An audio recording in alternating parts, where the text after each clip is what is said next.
Okay, on-site vehicle parking, again, I would put this one right up there with setbacks in terms of potential implications for development patterns within the town.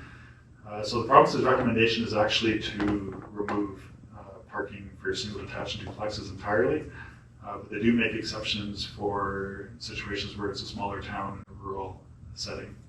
Again, it gets back to alternate transportation options, which are kind of limited in these situations. So the recommendation that the staff is putting forward is not to follow the policy manual in this respect, but to maintain a requirement of one parking space per dwelling unit for single detached duplexes. And then for apartment buildings, again, recognizing the alternative transportation options available within the town aren't maybe the same as you would find in a larger urban municipality at the coast, that minimum parking space requirements be retained as well. Maybe not as high as they are outside the core area at the moment. So outside the core area, it's 1.75.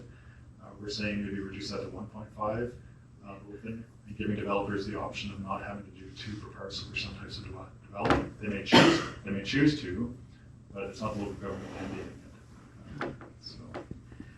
So it makes a difference because we do not have bus schedules. I mean, we do, but it's not every 15 minutes. Mm-hmm. So you have to allow a little bit more flexibility with parking, right? Because people are, I mean, we encourage people to, and certainly in the OCP, to densify in the downtown area so they can walk, bike, whatever, but we still need to make sure that in an area like this that people have the ability to have cars and because they're needed.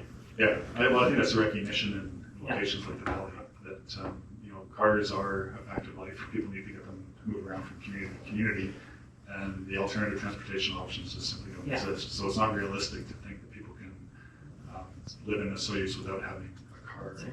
So that's why we're saying don't wipe out the parking requirements entirely. Okay. We think 1 per dwelling unit is appropriate. Yes. Go ahead, Councillor King. Yeah, I guess if you put 3 or 4 homes on a piece of land and you bring it down to one family parking, so they need 4 or just 1? Well, if it's 4 units, they would need 4. 4 parking spaces. Yeah, 1 per. Okay, thank you.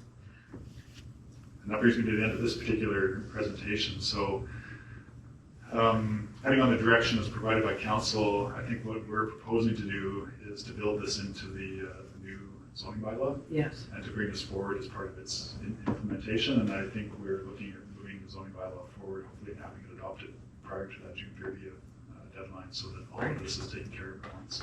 I think we required to, by June 30th. Yeah. Well, yeah, and there's different ways you could do it. We could amend the existing bylaw, okay. but given the fact that we're doing a zoning bylaw review anyway, rather than spend time on the existing one, let's just focus on the draft one and get that up to where we need it. So. Okay.